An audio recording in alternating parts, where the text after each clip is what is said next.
My name is Matthew Kuehlhorn. I'm the director of GCSAPP, Gunnison County's Substance Abuse Prevention Project. I've been living in the area for a long time. I graduated from Western, lived in Almont, Crested Butte, Gunnison since 1997, and I absolutely love this area, now anchored with a couple of babies. There's so many great aspects to this part. A lot of that is emphasized by our community. Who here can tell me what GCSAPP is? We could just... Okay, yes, we are Gunnison County Substance Abuse Prevention Program. Who could tell me what we do? What does GCSAPP do? Yes? Pro-social activities for youth to keep them out of trouble. Awesome. What else do we do, Bryony? Educate. Awesome. Anything else? Yes? Raise awareness. Awesome. For kids to make healthy choices. I love it. Teach prevention in schools. And evaluate. Yeah, we do a lot of evaluating.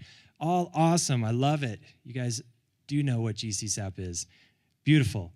I'm going to boil it into very succinct sentence. We educate and engage students and parents. Very simply. We educate and engage parents in events like this. We're also going to have upcoming coffees with GCSAPP for very casual opportunities to sit down with myself and other GCSAPP staff and volunteers and just chit-chat. We educate and engage, as Stacy pointed out, in the schools. Real quick, I'm going to introduce Renee before she starts eating. She's walking to her table. Renee Brecky-Ebbett over here, she's our project coordinator. Many of you know her. She's been in the area for quite a long time, too. She coordinates the Choice Pass, which grew so much this year. Last year, we had 360 kids enroll in the Choice Pass. This year, we're at 540, 550, which is over half of the entire district of 6th through 12th grade students, which is absolutely amazing. And she also gets into middle schools and high schools in Crested Butte and Gunnison, delivers a lot of prevention ed. She's got a lot of contacts with your kids and the students in the schools, and that's just two of the things that are on her plate. The other two staff that are with GCSAPP are not here tonight. We have Lori Summers, who is a recent hire, and she was hired to put together CREW, which is Gunnison's Youth Coalition. CREW stands for Choices, Reasoning, Engagement, and Wisdom. And she's been doing a great job of getting kids excited about creating pro-social activities and events. And the base of a youth coalition is to really engage students and empower them, give them the tools that's needed so that they can go out and create whatever it is they want to create in their community. We have a gal up in Crested Butte, Age Marziano, who coordinates the Crested Butte Youth Council. And that's another youth coalition. That one's been together for a couple of years now, and they've done some really cool events and passed some proclamations in town and have a lot to boast about. The two groups actually just collaborated and put together a dance a couple of weekends ago where about 160 kids from both ends of the valley met up at the Sweet Spot, had a fabulous time, and the buzz is all through the schools right now. They're looking forward to doing another one. But it's really cool to see the kids at both ends of the valley mingle and start planning stuff together. So that touches on our prevention ed, our youth coalitions, and our parent education. We'll dive into a little bit of data tonight. I'm going to speak with you for a few moments, share some of the Healthy Kids Survey information, and then we have Carrie Comerford who's going to come up and give some practical information and how we might talk to our kids and their friends about risky behaviors in general. Substance use is included in that. You know, at the very core of this event is this. As parents, we have the most power, absolute most power to help shape the beliefs our kids have about life. And it's crucial for us to be intentional about what we say and do to our kids, as our kids' beliefs will direct their actions. I've got two guidelines I want to put in place before I continue.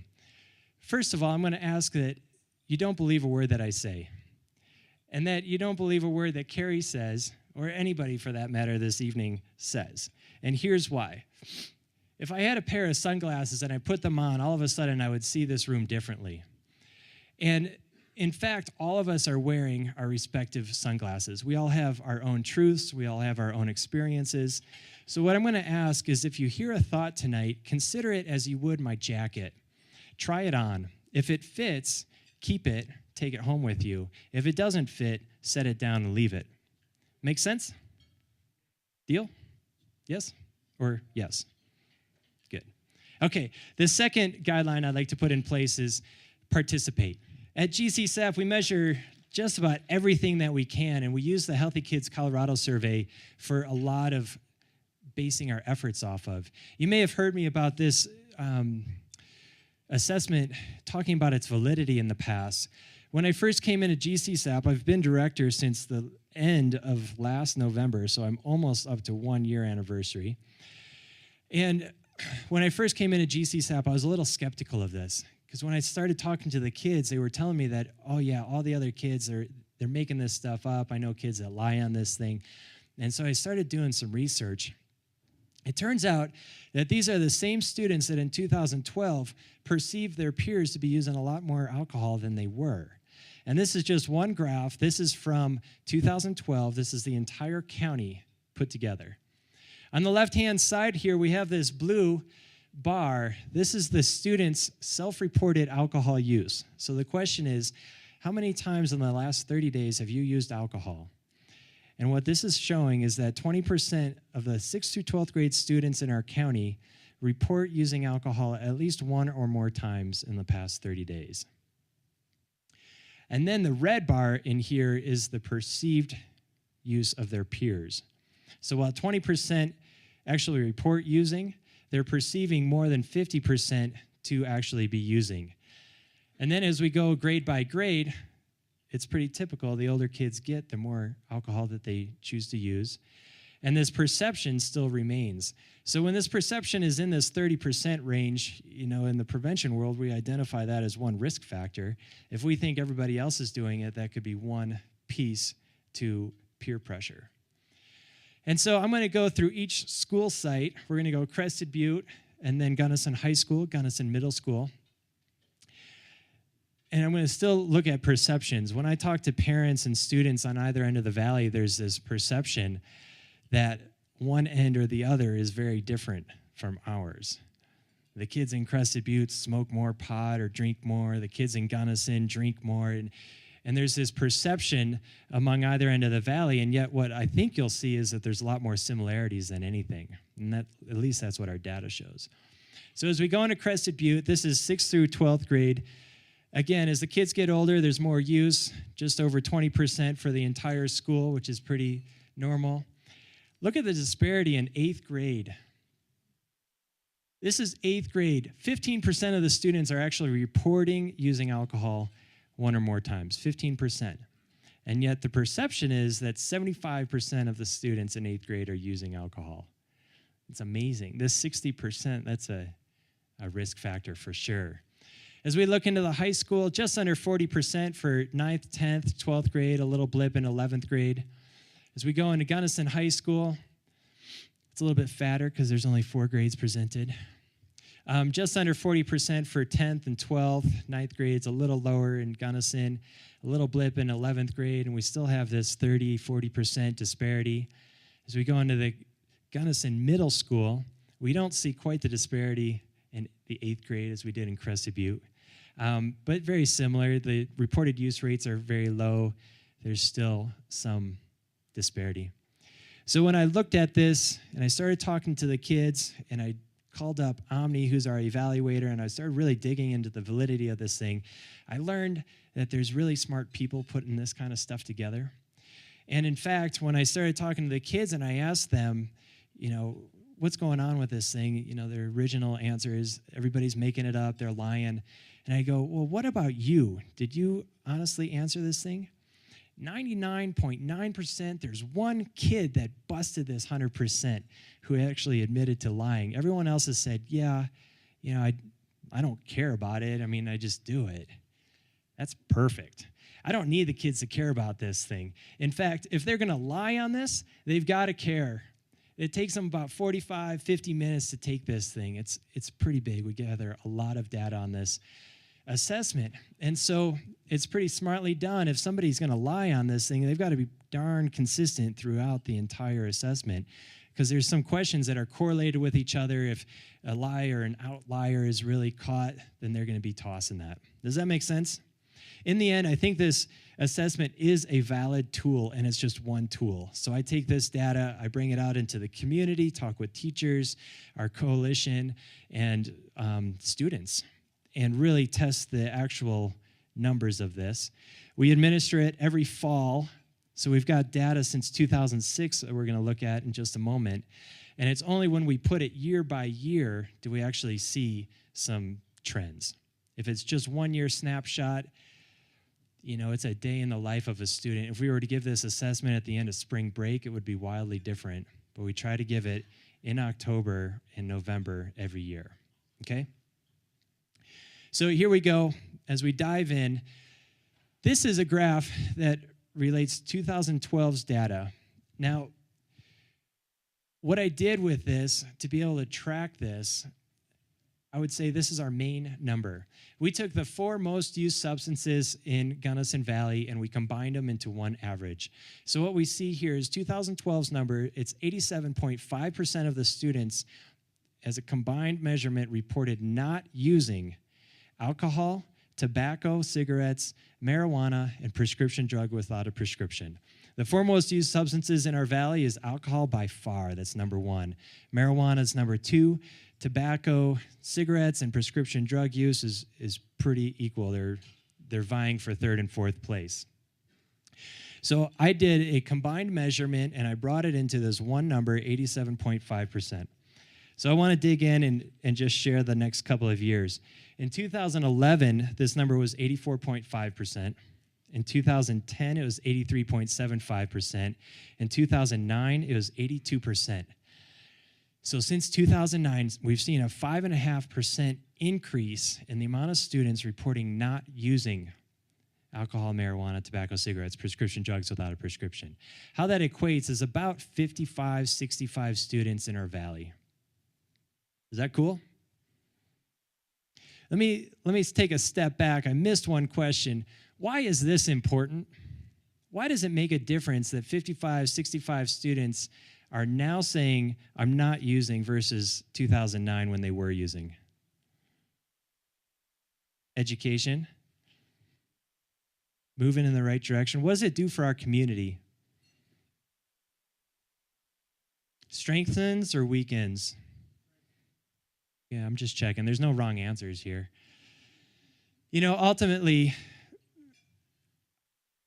I'm engaged with this kind of work. I'm pretty sure for everyone here that showed up, you guys are engaged too, even if it's on a personal level for a kid's health. Ultimately, this goes back to our community. We can correlate it with economics. So it's a cool thing that 60 kids are now saying no, when just in 2009, they were saying yes.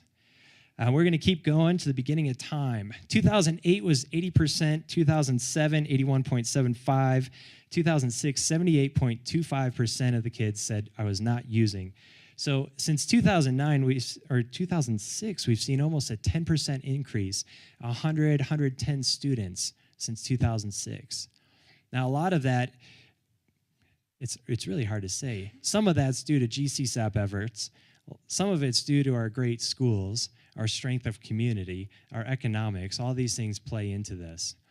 But nonetheless, we're seeing this almost 10% increase. Is that cool or cool? I don't know what 2013 is going to show just yet. All the students took this survey or are just taking it in the very near future. And so we'll have 2013's data in the spring of 2014. But yeah, just know that we're going back in time, so this is all in the right direction so far. Cool? So when I came in last December, one of my jobs was to restructure our strategic plan, identify some new goals. It took about a 6.5 month process to do this. Lots of conversations, lots of looking at data, trying to understand our community fabric. And we put together a goal for 2016. In 2016, we're shooting for 90% of the students to say, no, I'm not using. So that's another 2.5%. Now, at some point, this level is going to get to a point where the rate of return is minimal. I'd love to say that's going to be 100%, but it very likely could be 91% or 92%. Data shows that our kids do use substances. And so to eradicate it completely, I don't know if that's realistic, but I think 90% is. It's been a lot of research and conversations that go into this number. And yet, well, I should say one really cool thing, our county commissioners adopted this number into the county's strategic plan, which is really awesome, first time ever. And that just shows that our county is way on board for prevention and ultimately the health of our community. So this 90%, I guarantee you, GCSAPP, myself, our staff, our community coalition is absolutely dreaming when we say we can get to 90% unless we have you guys on board. As parents, together, we can get this 90%. It's very attainable. Without you, we're absolutely dreaming. We already talked about the less drugs kids use, the more focused they are. Ultimately, the stronger our community is. These are the next generation of leaders. And I've been working with students for at least 15 years now. My background's in outdoor education. I say this maybe selfishly because I have my own little ones at home, but it's also a real truth. When I see the kids today in schools, I really do think that this generation that we're raising is the next greatest generation. My grandfather was part of the great generation. I really think these kids, they're super intelligent, they're really well connected. They're going to be solving a lot of problems that need to be solved and addressing a lot of issues that need to be addressed. So I'm really putting a lot of high expectations on them, but I also think they're going to deliver. I think it's the next greatest generation. And I'm not suggesting that we keep kids in the dark when we shoot for this 90%. I'm suggesting that we educate them, we have a lot of conversations. I'm suggesting that we all be responsible. How early is too young to start talking to your kids about drugs and alcohol? I'll tell you, research says about 9. The idea is that you front load information for the students so that when they do get exposed or see something, they don't get this deer in the headlights, kind of prone to peer pressure type of response. You want to give them some information. Personally, and this is for me and my kids, I think 4 is about right. I absolutely love caffeine. And in fact, it's a highly addictive, psychoactive drug. So why not talk about it? And sugar, which I think is the true gateway drug. If it's not this.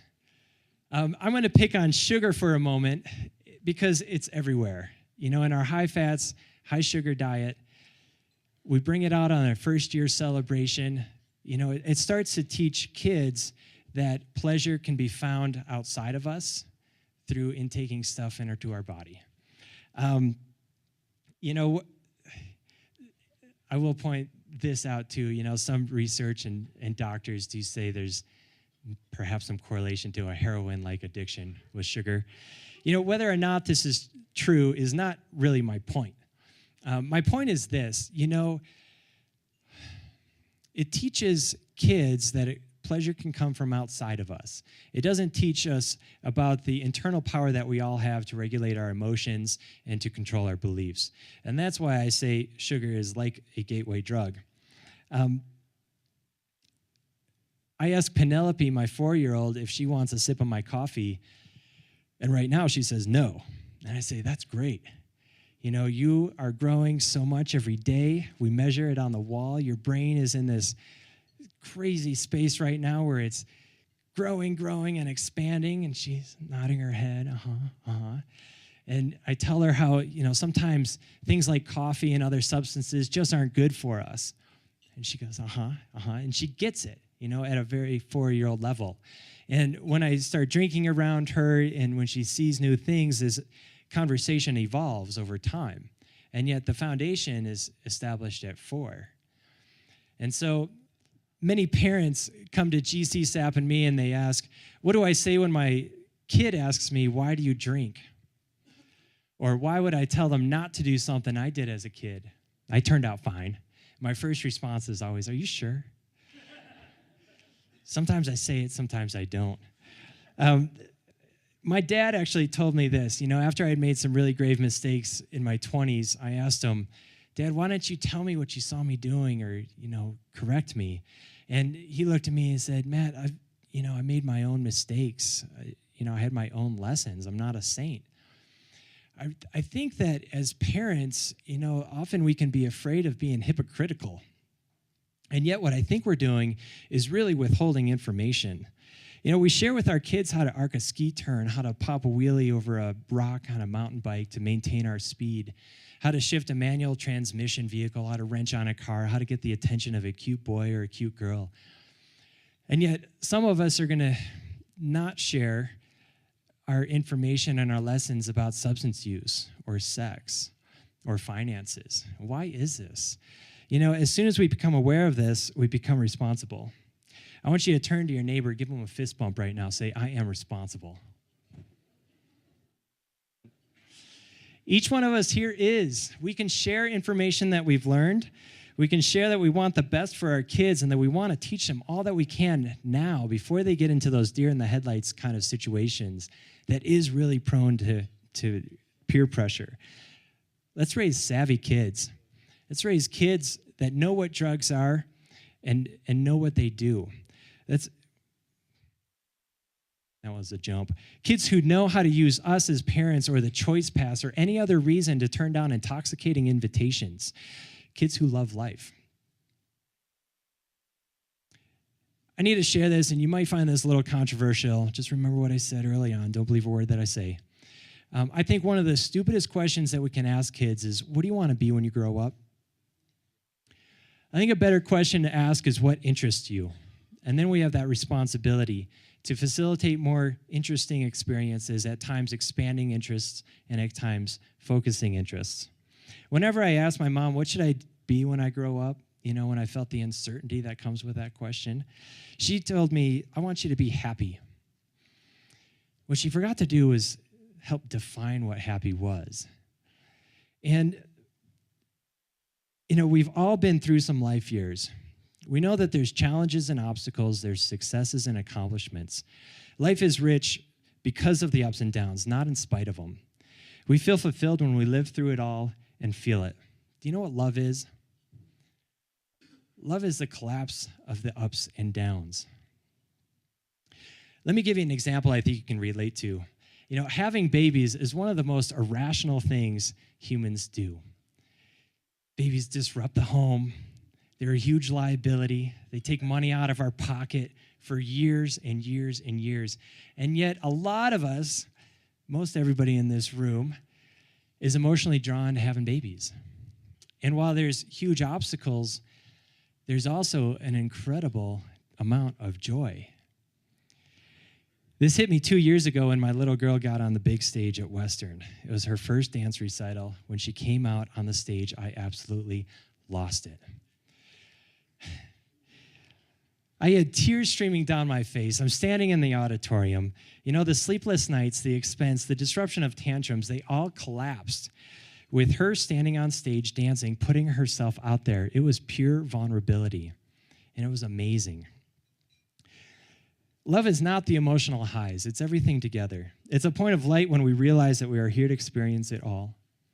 I don't want my little girl to be happy. I want her to be fulfilled. Filled with joy, filled with expression, filled with the ability to face her fears, filled with the ability to put daunting goals out there for her and have the resiliency to go get them, filled with life. Author of Clean, David Sheff. He's authored a couple of books. He has a recovering addict his son is a recovering addict. And I will say 2 things about addiction real quick. 1, addiction knows no boundaries. It transcends all of it. It doesn't matter what income we have, what education level we have, where we live, what culture we have. It knows no boundaries. And two, 9 out of 10 adults with drug problems started using when they were teenagers, which is another reason this work is pretty important. Chef talks about drug problems not existing. He says there are only life problems, and I tend to agree with him. He also says this: many parents do believe that teenage drug use, especially of marijuana and alcohol, is inevitable and acceptable. Some say I smoked it and it wasn't a big deal, or I began drinking when I was 16 and it's never been a problem. A beer or two is fine. This is a risky assumption because, first of all, it doesn't allow for the fact that their children might use drugs in different ways and for different reasons than they did. It also ignores the fact that today's kids are not growing up in the same culture with the same influences and pressures as their parents did, nor are modern kids using the same drugs. How many of us in here were born before the internet? And our kids are techno-natives. That's just one out of many differences. I mentioned my dad earlier. He was a drinker and he loved to socialize. He was in community theater and he would go out with his buddies after a show. And, you know, when I saw this as a kid, he was having fun being an adult. I naturally wanted to emulate him. When I grew up and I gained independence in high school and college, in order to emulate him, I started drinking. You know, did I drink for the same reasons that he did? I have absolutely no idea. If I tell my little girl Penelope that she's pretty, she might pick up this magazine and define this as pretty. Or she might see this, or she might see this. If I drink in front of my kids and I don't explain why, they are going to make something up. You know, it's important for us as parents to define our expectations for our kids. Otherwise, they're going to perceive their own expectations, which may cause them to engage in risky behaviors. My mom told me to be happy. Early on, I equated being happy with partying. It didn't really help with my risky behavior choices. I perceived my dad to have his life together, to be socially cool and having fun when he drank, so I emulated this as best as I could, only I did not have my stuff together. Yet I had that perception in my mind that to be a man, to be an adult, meant that I drank, so I drank a lot. What do you portray that you may not want to be sharing? Do you tell your kids you want them to be happy without defining what happy means? Think about it in this context. Marketers of alcohol, pharmaceuticals, tobacco, and now marijuana would die to have the power that you have of shaping the beliefs of your kids. They spend billions of dollars every year trying to shape the perceptions and beliefs that your kids and us have about our lives, the way we fit in to our community, their substances, our confidence, and more. Yet these marketers know that they cannot touch the power you have of being in the home, of being parents, of being able to shape the environment that your kid grows up in. They just hope that we won't pay much attention. That's how they win. The old adage of everything in moderation is complete crap. I want to bring in everything with intention. I want us to stay aware. And only communication, consistent, honest communication can help send the messages that we want to send to our kids. Please don't leave it up to your kids' perceptions. We already talked about how poorly we perceive life. And it's clear that marketers want to shape our kids' perceptions. We as parents and community can help shape the way our kids perceive life, how they think and believe about their own ability to control life, and how they hope and learn. Are you with me? Awesome. There's one more thing. In 2012, we surveyed parents and students, and we asked this question of students. And during the past 12 months, have you talked with at least one of your parents about the dangers of tobacco, alcohol, or drug use? 55% said yes. In the same year, we asked parents, have you ever spoken to your 6th through 12th graders about alcohol and drug use? 98% of the parents said yes. Now, I know that there's some differences in this question. And when we ask you again next year, we do our parent survey biannually. When we ask you again, we'll have the same question as we do for the students. Nonetheless, the point is 55% of the students said, yes, there's some room for improvement. My next guest is a really smart person. A lot of you know her. She's a Western State Colorado University lecturer of psychology. She knows more about brain development, adolescence, raising kids, and working with university-age students than most of us combined. You have pens on your table. You have note paper on your table. Get that ready, because I think she will bring some very practical information for you that you can take home, use tonight and tomorrow. Please welcome Carrie Comerford. My name is Carrie, and I have been giving the presentations for GCSAPP since it first began. So this is, I believe, my 7th year of giving the presentations. And so I've tried to change it a little bit. How many people have been here before in the past? Okay, so I wanted to include a little bit of new information. I typically do a little segment on how do you know you have an adolescent in your home? So we will start out tonight with first looking at what is high-risk behavior. So the first thing that I want to tell you is that every single mammal during adolescence exhibits high-risk behavior. We want them to exhibit high-risk behavior. If they didn't, they would never leave. Leaving is a high-risk behavior. And so for a certain type of risky behavior, we want them to have those skills. What is high-risk behavior? When you think high-risk behavior, what do you think? You can shout it out or raise your hand. Sex is a high-risk behavior. We know we have children, right? Drinking and driving. Texting and driving. Driving. Okay. Anybody want to give a shot at a definition? A high-risk behavior is a behavior that will possibly cause harm. Okay, so we talk about high-risk behavior, and we say high-risk behavior is any sort of behavior that could potentially create adverse effects on development, or it can possibly inhibit success for the future. Okay, so that's a general definition of high-risk behavior. We know that kids are going to engage in a certain level of high-risk behavior during adolescent time period. We, even as adults, sometimes engage in high-risk behavior. And so we, as parents, as community members, as educators, are somewhat responsible for teaching good high-risk behavior. We are a community that somewhat engages in high-risk behavior. We have a lot of extreme sports here, and oftentimes when we talk with community members, they will say that they engage in high-risk behaviors.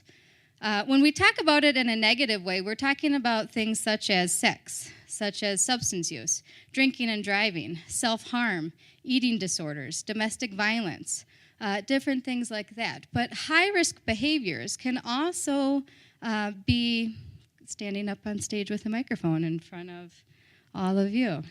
Okay? It can be behaviors that increase our sense of pleasure, that give us some of those same emotions and the same physiological changes that engaging in sex or substance abuse gives us. And so our job is to try to channel children into what makes you tick, what gets you excited, and teach them how to do it in a safe way. So it could be skateboarding is their high-risk behavior. And so we put pads on them, and we stuff their pants with toilet paper and pillows and helmets on them. It could be that mountain biking is. It could be downhill skiing. It could be hunting is. And we teach them how to do it safely. So we know that they're going to engage in high-risk behavior. We want to help them do it successfully in order to reduce the amount of adverse effects and reduce the amount of unsuccessful times that they'll have. Why is it difficult during adolescent time period? Because there's a few ways you have an adolescent in your household. Okay.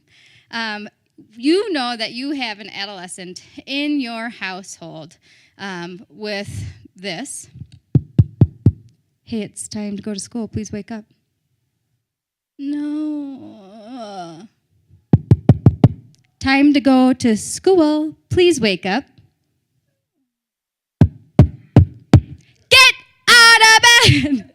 I don't know if we scream, but part of adolescence is a change in the circadian rhythm.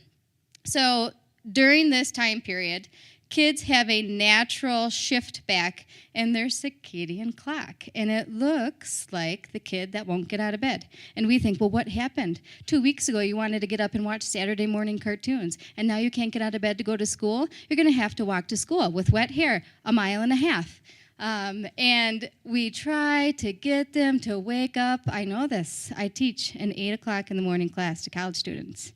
And I think that they're perfecting the art of sleeping with one eye closed. And it's even adolescent time period, I guess I should say, is typically considered from 12 to 22, 24, depending on what research you look at. So this change in sleep patterns starts during that time period, and we see it continuing, that they are not fully awake. They're not fully attentive. How many times have you told your child something in the morning, and you come home, and they haven't done what you told? And you say, well, how come you didn't do what I told you? What do you mean? What did you tell me? When did you tell me that?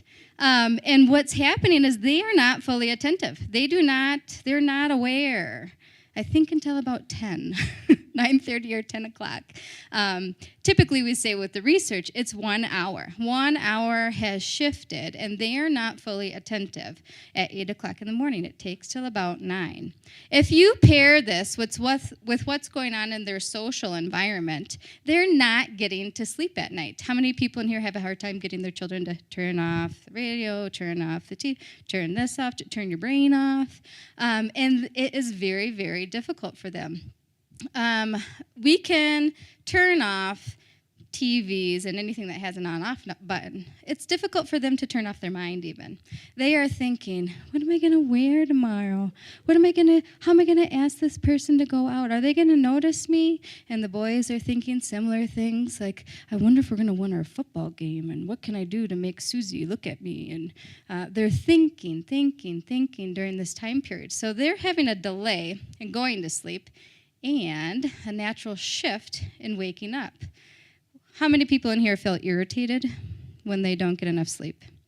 Okay, I wish that I had a shirt for when I don't get enough sleep that says low frustration tolerance. And people would just know and see me when I haven't gotten enough sleep.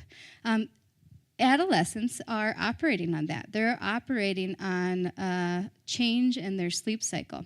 And that can affect them. It affects their mood. They seem extra moody. Another reason that they seem extra moody, or another reason that you can tell that you have an adolescent in your household, is because they are going through something that's called adolescent egocentrism. Anybody ever heard of egocentrism before? Okay, we typically associate it with 2-year-olds, right? But in adolescence, there is another time period where they are self-focused. I talk about adolescent egocentrism as, oh my God, I have a pimple. Oh my God, did you see my pimple? Look at my pimple. Can't you see it? Can't you see it from there? Look at my pimple. Oh my God, I'm not going to pass my test, and Jack's not going to take me to the prom. Did you see my pimple? Look at my pimple. Oh my God. And every one of them are so consumed with their own pimple that nobody notices their pimple. Adolescent egocentrism is a feeling that they are constantly on stage, that they're being evaluated by everybody around them. How many people have caught their child looking in the mirror as they're talking, looking in the mirror as you're driving, constantly fiddling with themselves? How do I look when I stand like this? How do I look when I stand like this? How do I look when I stand like this? And they are just self-absorbed. Adolescent egocentrism is they are self-absorbed, that they spend so much time thinking that they are the center of everything that they have a really hard time seeing somebody else's perspective. Any of you tried to say, oh, I know what that's like. I've been an adolescent. Raise your hand if you've done that. How'd that go over? Not so good, right? Here's another part of adolescent egocentrism. You don't know what I'm talking about. You're not me. You don't know what it's like to be me. How can you say that you know what it's like to be? You don't know what it's like to be me. It is this intense feeling of uniqueness. Nobody knows what it's like to be me. Nobody has any idea how it feels to feel how I feel because nobody has ever felt this before, and you're not me. This is why when they talk to their friends about issues, nothing usually gets resolved because they say, oh, well, you know what happened to me? Oh, well, I can do one better. You know what happened to me? And it's just me. Another part of adolescent egocentrism is sense of invincibility. They feel invincible. They know, usually, what to do and what not to do. But they often engage in high-risk behaviors that have huge consequences because they believe that it will not happen to me. So I often ask this to my college students, 18 and 19-year-olds, and they will say, I'll say, in your high school, when you went to high school, did you have kids that would drink and drive? Yeah. Did you ever drink and drive? Yeah. Why? Well, I wasn't going to get pulled over. They were stupid. I'm not stupid. And it's sense of invincibility that often adolescents know what to do, know what not to do. They will tell you that it won't happen to them. What happens to these people will not happen to me. I will never get addicted to drugs. I will never get pulled over. I won't get pregnant. He uses the pull and pray method. Put that in there. They tell me that in the class, that they think that is a sexual safety precaution. That's part of egocentrism. One other part of egocentrism is called the personal fable. The personal fable is this idea that adolescents have about their life that has a little bit of fantasy to it. Adolescents have this sense of reality about their life, and then they add a little bit to it to make it seem exciting. This is what you used to find in girls' diaries. This is why girls would say, don't ever find my diary. You read my diary, and you'd be mortified if somebody read the diary. And the reason for it is there is the aspects of your life that are real, and then there's a fantasy part. This is now Facebook. It is not private anymore, okay? This is becoming a concern in the field of psychology, specifically to growth and development, because kids are more comfortable expressing themselves on the computer than they are with face-to-face communication. They're okay with sharing that type of information with other people. It doesn't have the same type of consequences it had before, and it doesn't serve the same purpose before. And so it's actually changing a lot of research in the field of psychology of what's going to happen, or how is it shifting, because it no longer is a private matter, it's a public matter. Okay, another way that you can tell you have an adolescent in your household has to do with my chair. You know you have an adolescent in your household. I've never been so bored. What? What do you want me to do what? Just a second, I'm talking to somebody. What? I don't think so. Kids feel more than they have ever felt before during this time period. So it can mean that they feel more bored than they've ever felt before. I've never felt this bored before. It can also mean that they feel more excited than they've ever felt before. Anybody out here have first loves yet? Oh my gosh, I'm so in love with John. He is the cutest boy in the school, and I just love him. I'm so excited, and I just cannot wait, and I'm so happy. And then something happens with John, and Tim is the cutest boy in school. It can be with excitement. It can also be with negative feelings. It can be with anger, that they've never been so angry before. They've never been so depressed before. And I'm using the word depressed as an emotion because that is what it is. We have clinical depression, but every one of us has probably felt depression in our life before. When we have something negative that happens to us, when we have a conflict, when we lose somebody, we feel depressed. And kids feel depressed too. And in adolescence, they feel it stronger than they ever have before. And it scares us as parents to see that because we know how difficult it is. Here's some of the things that are going on that causes those emotions to be so much stronger during this time period. There's a couple things. One's called the developmental disjunction, and it has to do with brain growth. There is an area in the brain, the prefrontal cortex here, and this is called your executive functioner. So the executive is in charge of decision-making, planning, coordinating, carrying out actions.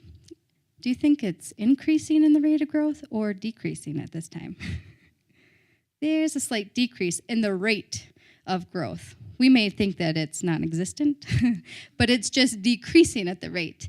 There is a part of the brain that is, if you were to just cut me open right here in the center of my brain, right in the middle here, called the limbic system, which is the emotional control system. And there's the amygdala and the hippocampus in those areas of the brain.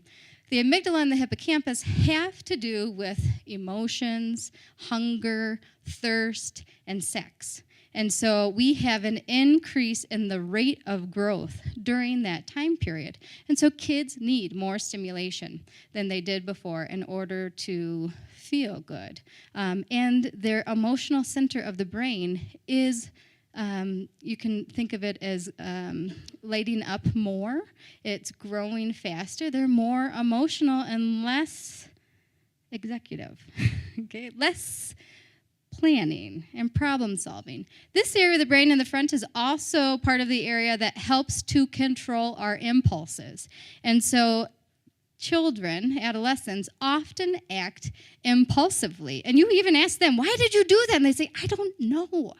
I don't even know why I did that. That was a bad choice. You're absolutely right. I just did it.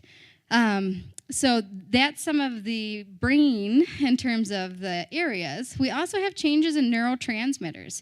Neurotransmitters that change during this time period are serotonin and norepinephrine.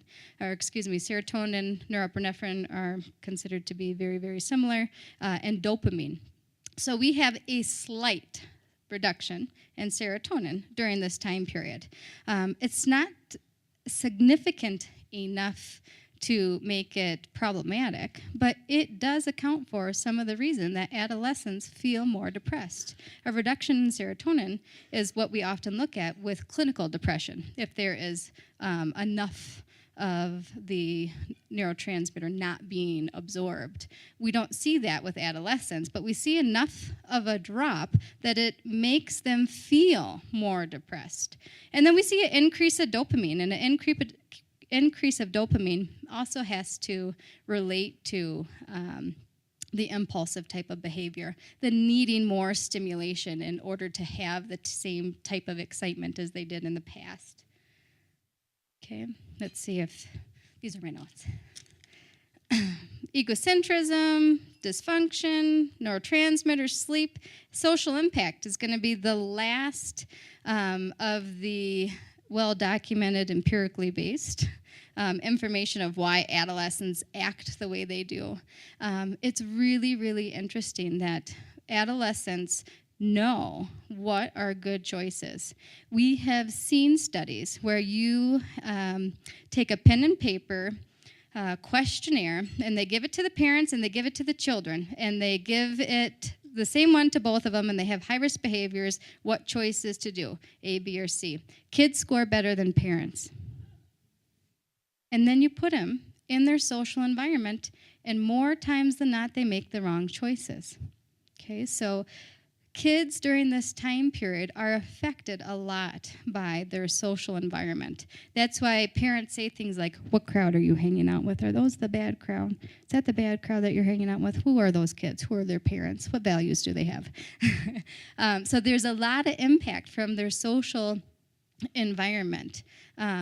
It's good to start that foundation, to teach them what are good choices, to communicate with them, to always be that support. Even though they are looking towards their peers for a lot of information and for support, parents are still the number one support and the number one role model in adolescents' lives.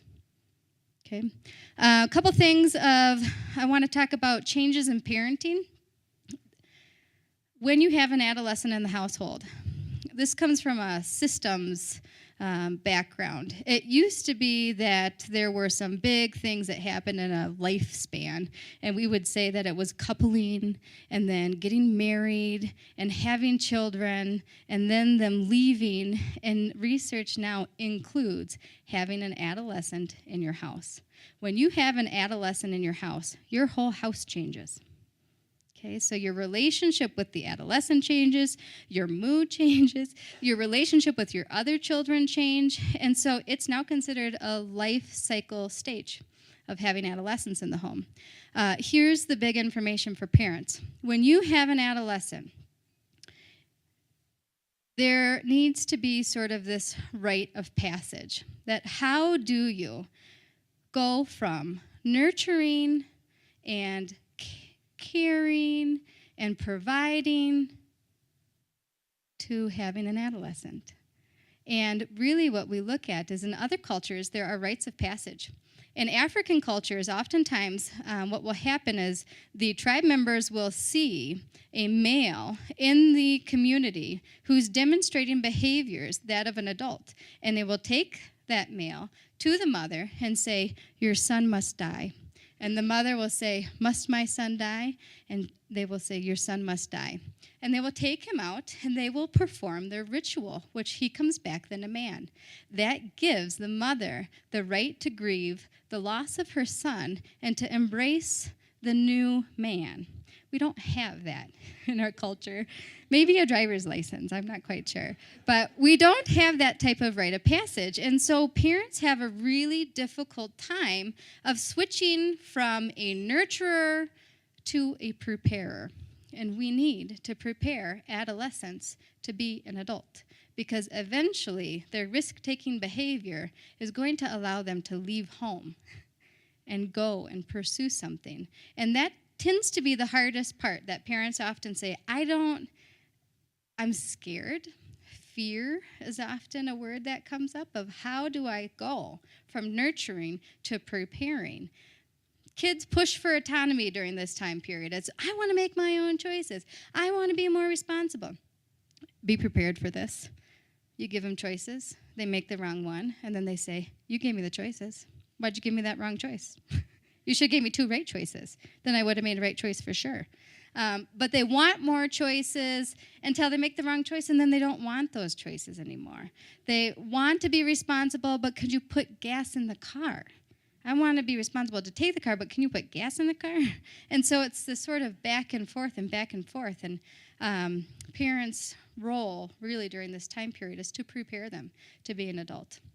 So the last thing I'm going to talk about, and then you can ask questions, is what are some ways that you can keep communication open and keep them close? And I think that's probably the most useful thing that I can provide is maybe some tactics of how to keep it close and keep the communications line open.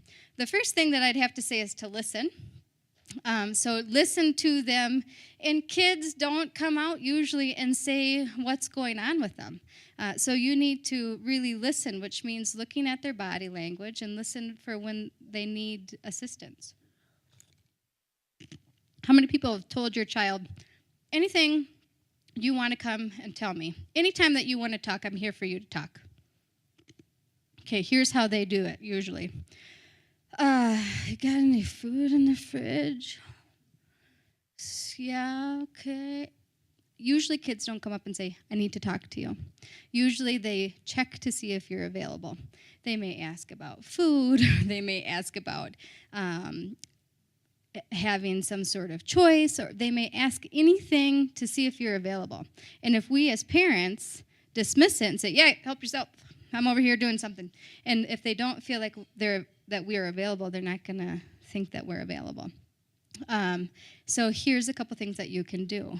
Also, I want to say that a lot of times kids don't like to say they need to talk. Anybody have those people in their house? Anybody that way themselves? Okay. It's hard to say, I need help, I need to talk. Here's something that you could do. You could hang something up by your door or in a hallway, and it could be some sort of charm. It could be a sock. It could be a key. And when they need to talk, they take it down, and they put it in their pocket. And then you notice that it's not there, and then you can initiate it. For some kids, it feels better if the parent initiates it rather than them initiating it. Okay. Here's another thing you can do. Don't sweat the small stuff. Okay. Little arguments. If you have constant little arguments, they feel like they're just constantly being yelled at. It is important that they learn to be safe. It's important that they call you if they're at an environment and somebody is having an unsafe, risky behavior. It is not as important if their dirty socks are on the floor and not in the clothes basket. If they constantly feel like they're just being yelled at and yelled at and yelled at, they're going to have a harder time receiving your information, because to them it sounds like Charlie Brown. Wah, wah, wah, wah, wah, wah, wah. Right? Okay. Another thing that you can do, let's see, I got to make sure I hit them all. Teach respect and be respectful. Use teachable moments. Okay, this is something that in the last audience we had a daycare worker, and I had heard something that he had said before, that he has parents who come in and they're like this, get your coat, you got it? Okay, let's go. They don't even look at the child. If we are constantly paying attention to a computer or to a phone and we're not engaged with our child, we're not engaged in communication, they're not going to learn to do that either. They think it's completely respectable to be talking to somebody and doing something else at the same time. We need to teach them to have behaviors that have value and have respect. One thing that helps children often avoid high-risk behaviors that have high consequences is to get them emotionally involved in something. You make opportunities for them to become emotionally involved in something, because then it's not just themselves that they're risking, but it's their future.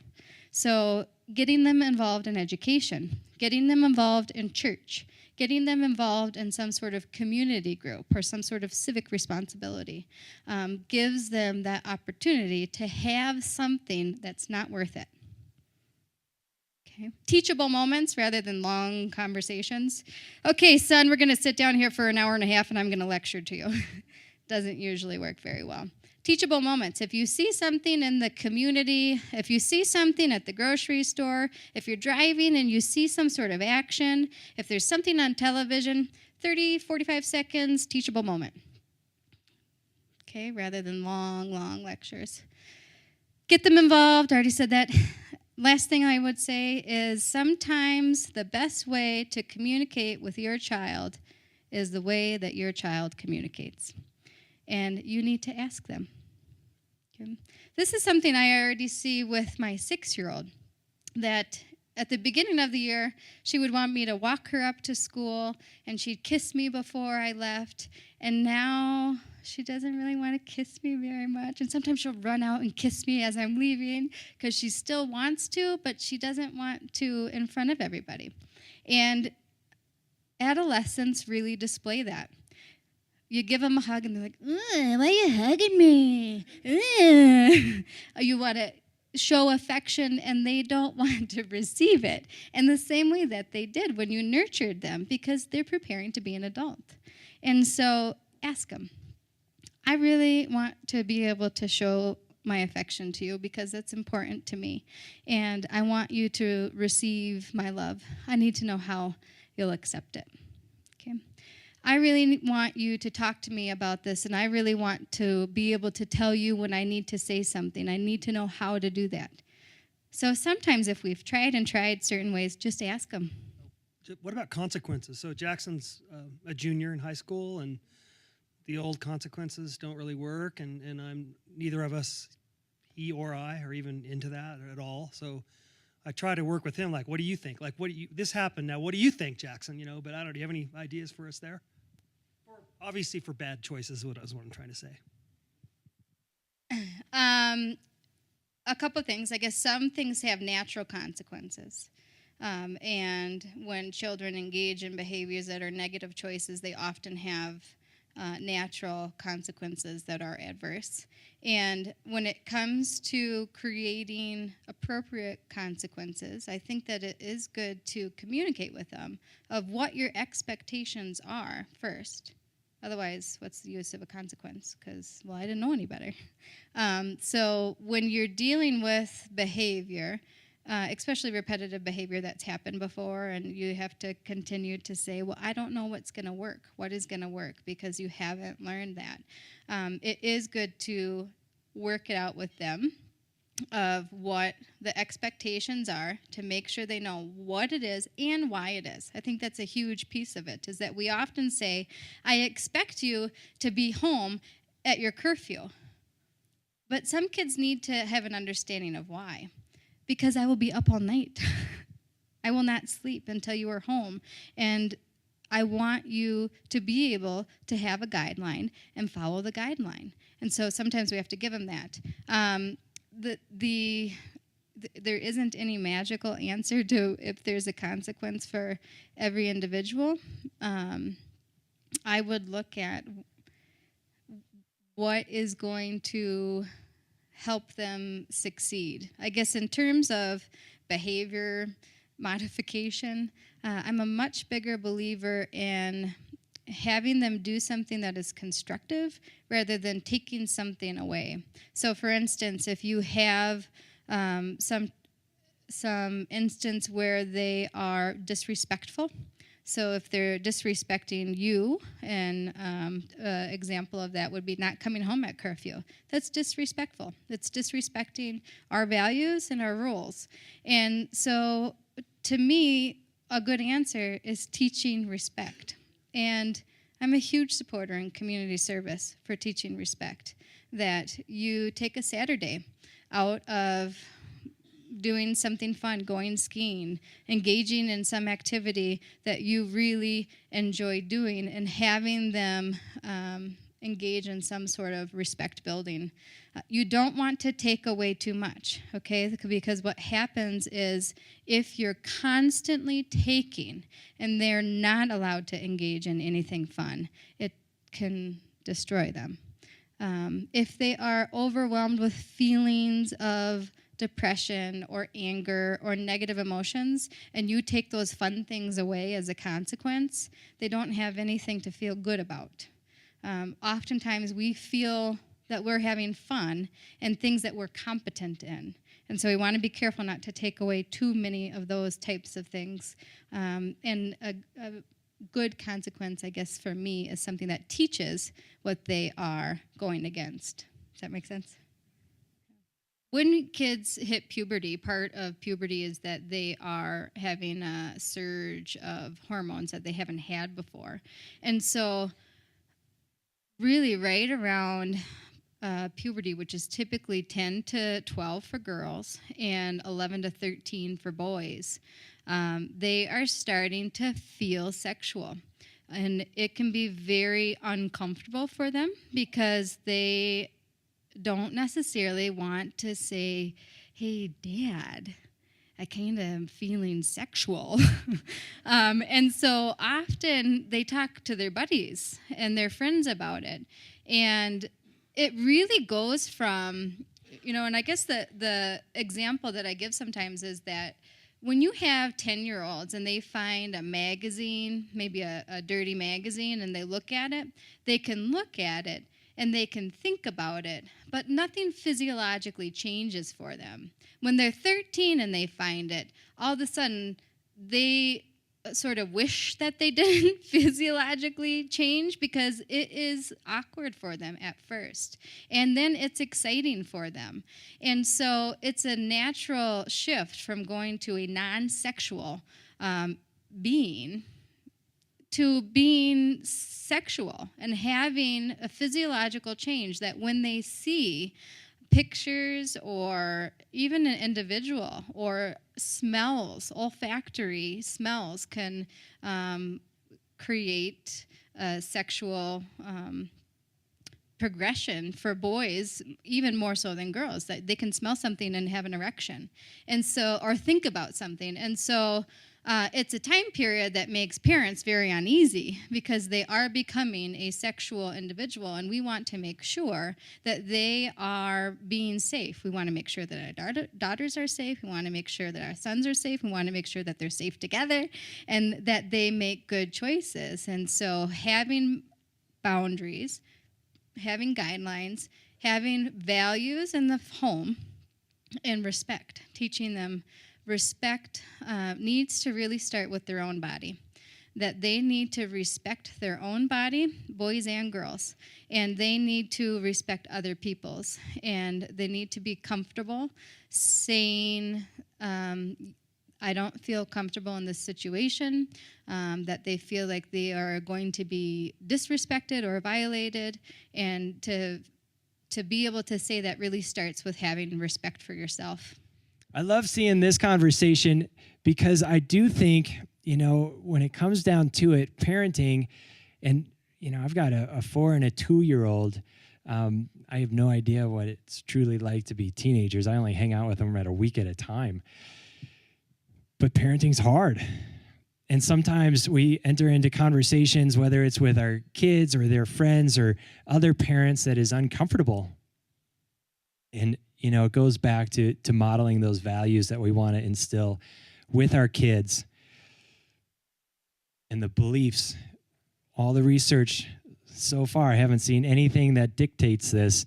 Research shows that kids do listen to parents. There is truly no black and white. We all have our own experiences. We're all wearing our own pair of shades. Our kids are wearing their own as well. Heading into 2016 and the 90%, I already told you this is an absolute dream unless we have you all on board. The conversation that already began here is awesome. It's a beautiful thing. I encourage everybody to continue it.